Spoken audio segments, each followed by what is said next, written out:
Hey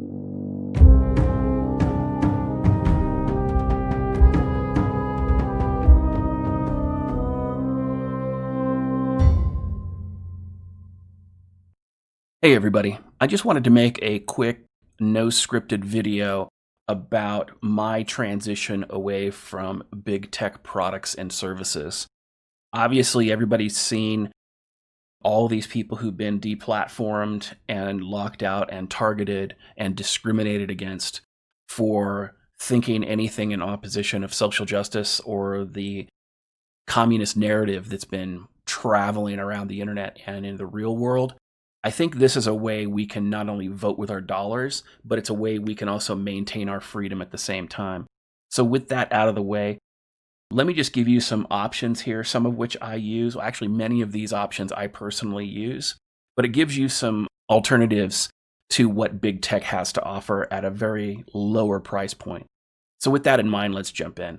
First and foremost, Xubuntu. Windows starting, I believe, with 8.1, maybe prior, and Mac OS X, they have phone home functions that spy on you. Canonical runs Ubuntu, which is the main version of, well, it's a precursor of Xubuntu. Xubuntu is kind of like a fork. Ubuntu has a phone home function because of Canonical, or Canonical, I guess you could say. Anyway, gotta love the one-take videos.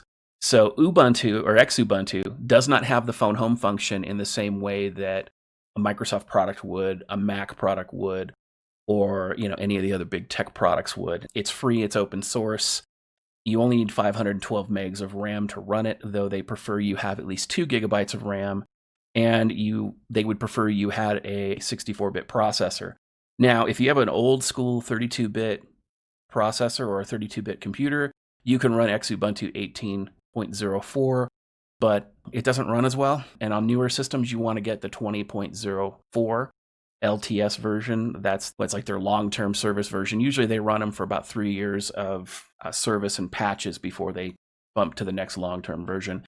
Basically, the nice thing about Xubuntu is any computer built in the last 5 years will run it with some caveats. Obviously, check your hardware to make sure that hardware is going to work. For example, if your video card is an NVIDIA card, Xubuntu likes NVIDIA better than it likes AMD. 20.04 runs out of the box, and I've installed it on computers in as little as 15 minutes. So with that said, I moved away from Microsoft Windows permanently. I've moved away from Mac OS X permanently. I'm no longer using Ubuntu or any system that uses the Unity engine or any other phone home engine. With that said, and I know I'm using some of the terminology wrong for you Linux geeks out there, so sue me. I'm not using Microsoft Office anymore. I've been using LibreOffice exclusively now for, 2.5 years. I love it. I use it for legal pleadings. I use it for letters. I use it for my Excel replacement. Now, I don't do a lot with Excel, so with that in mind, if you're somebody who uses Excel a lot, maybe you can give me some feedback on how LibreOffice functions as an Excel replacement as far as LibreOffice's calc is concerned. Now, but with that said, for most people who need an Office application, LibreOffice will do you. Now, with that in mind, I moved away from Google and I use primarily DuckDuckGo. Now, I will use Google Chrome, like for Amazon and for Netflix, if I want to watch videos on either of those platforms, because Chrome is what you need to run it in any version of Linux. It won't run in Mozilla, it won't run in Brave, which is the browser I currently use, but it will run in Chrome. So I'll crack open Chrome if I want to watch Netflix or if I want to watch an Amazon Prime video. But beyond that, I primarily use Brave. I don't use Mozilla, or at least I try to do my best to stay. I mean, there are exceptions I use it, but I primarily don't use Mozilla as my daily driver for internet surfing because they've given money to Antifa. I think they gave $100,000 to Antifa, I want to say 2 years ago now, to help develop some online stuff for them. And I'm like, yeah, go play hide and go fuck yourself. So with that said, I'm starting to move away from Gmail, and I'm using GMX as well, in addition to my own domain email, which is info@missandrytoday.com. And my GMX email is missandry.today@gmx.com. So if you have any ideas of stories, feedback, love letters, hate mail, those are the emails you send them to. Now, one of the big arguments people have had with moving away from Mac and Windows is the fact that, and it's a valid criticism, is that a lot of video games don't run. And in 2020, that's really no longer the case. So Steam created Proton, and this is the Proton database. It's protondb.com, and it shows you whether or not your Windows game will run on Steam using Linux. Now, it's fucking cool. It is absolutely cool, because there's 1,000 games here that run either gold, platinum, or natively on Linux. And it's pretty freaking amazing. Let me give you an example. So here we go. So these are the games that I'm currently running on Linux. And this is everything I have installed. So these are things I've installed and played. So with that said, the only game that I haven't been able to get to run here is Halo. I think Halo's here. Let me take a look here. Yeah, Halo. The Halo Master Chief Collection. And that's because Halo wants to log into Microsoft. You need your Microsoft account to do it.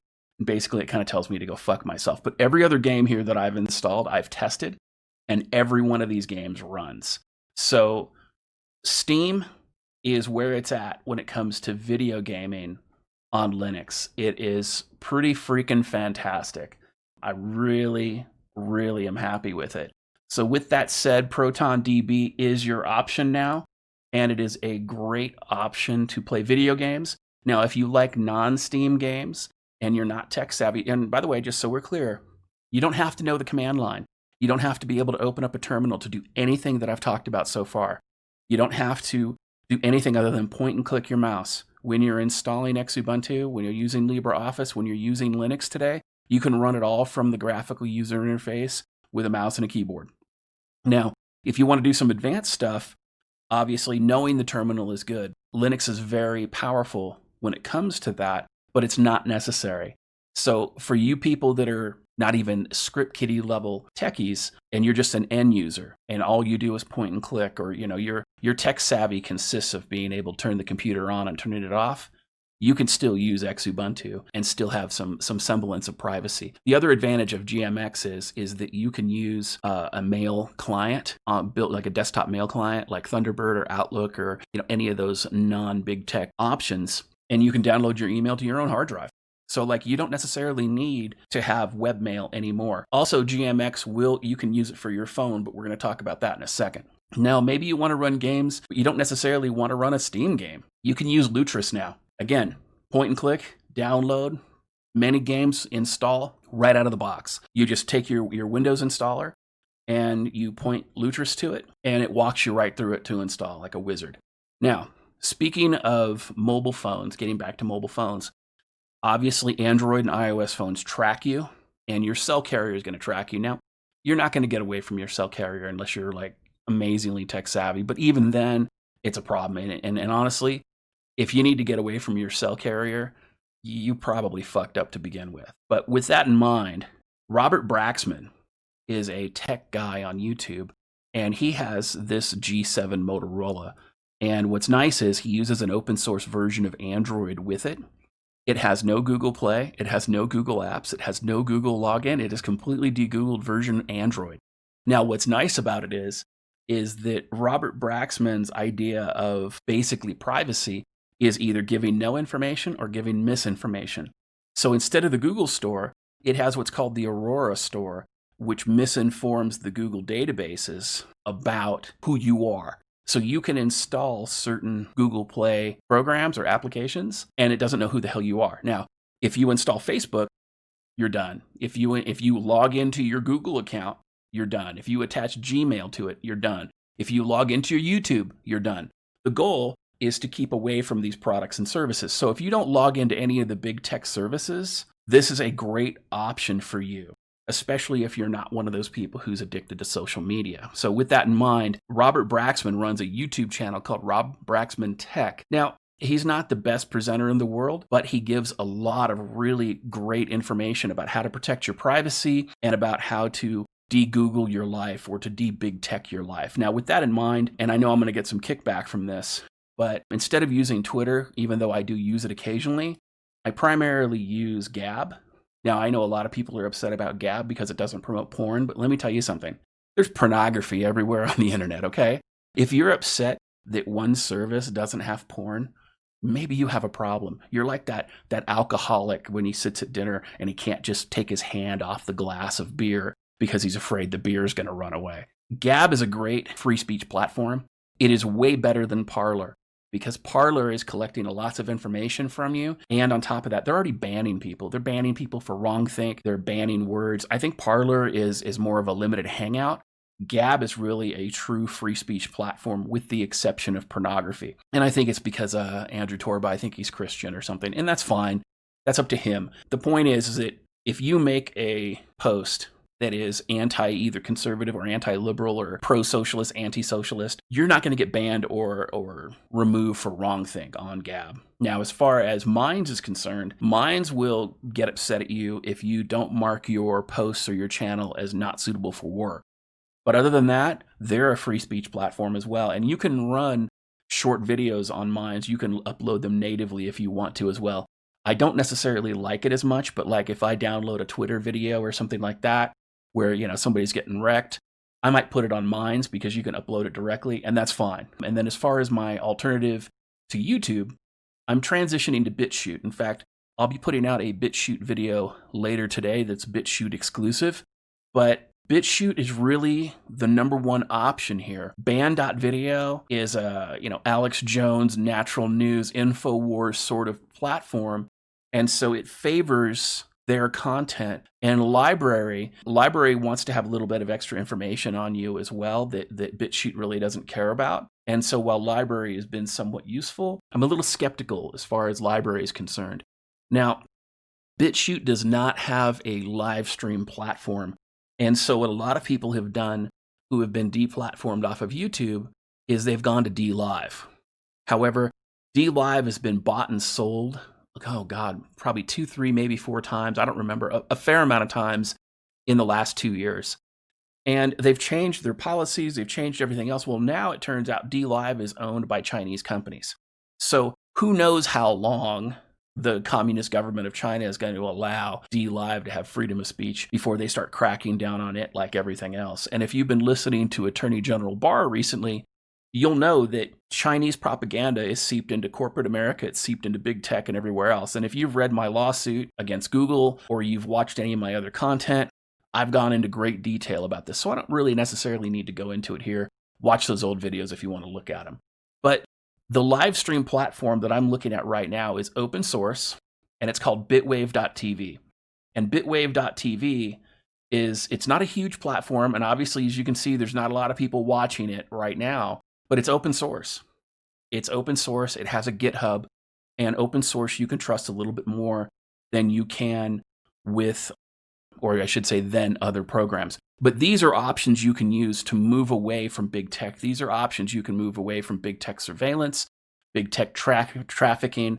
You can keep your private information private, no phone home functions. You don't have to worry about being deplatformed. Obviously, I've closed my Patreon completely. I did that about, maybe 2 weeks ago. And I've switched primarily to Subscribestar. So if you want to support my work, that's one way you can do that. And I've been concerned about Discord now for almost 2 years, because when you load up Discord will scan your hard drive and tell you what games are playing. It will also scan your memory to see what's currently active, your active memory. So what that tells me is this, and I know that Discord has like a Twitter-style trust and safety team, and they've been banning channels and banning servers and everything else. What that tells me is they're scanning your computers without your permission.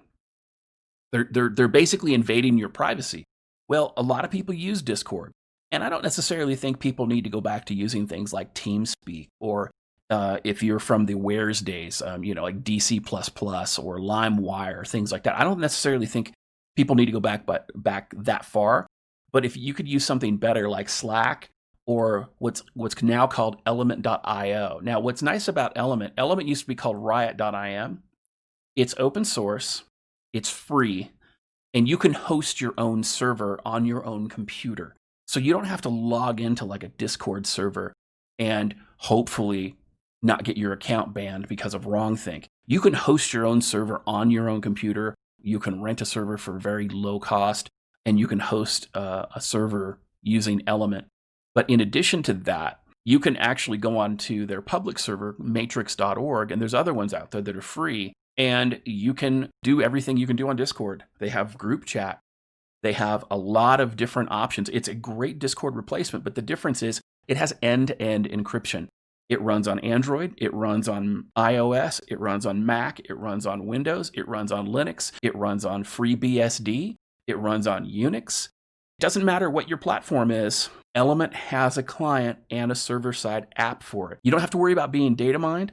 You don't have to worry about, social justice warriors spying on you for some sort of Orwellian wrongthink. I mean, these are great options. And again, they're not your only options, but these are very good options for somebody who isn't overly tech savvy. Now, in a previous life, I did work a fair amount with Linux.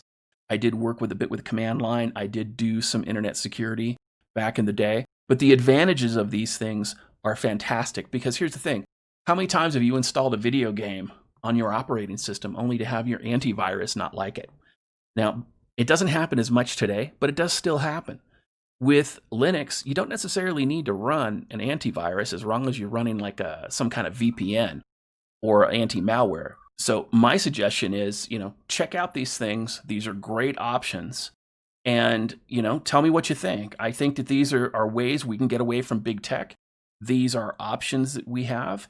I think people like Rob Braxman and other people who are actually interested in privacy and interested in controlling your own data, or having you control your own data, rather. I think those things are important to have in this day and age, because we are in the middle of a corporate purge of wrongthink. And we have corporations and big tech organizations and activists trying to create a Chinese-style social credit system here in the United States and across Western civilization. And these are ways we can push back on this without having to sacrifice very much. There are many options available, and if you're truly committed to getting away from big tech products and services, this is one way you can do it. And I understand that a lot of these services are free. I understand that a lot of these services are convenient. But here's the thing. If you're not paying for it, you're not the customer, you're the product. And people have been targeted for a long time by big tech products and services. Now that they've done all that intel, that 10 or 15 years of intel on people, now people are getting targeted. And again, these are ways, while they're not perfect, these are ways that we can stand against the whole big tech surveillance state. So with that said, I'm DDJ. Look forward to my video coming out later today on BitChute exclusively. And this is your dose of misandry today.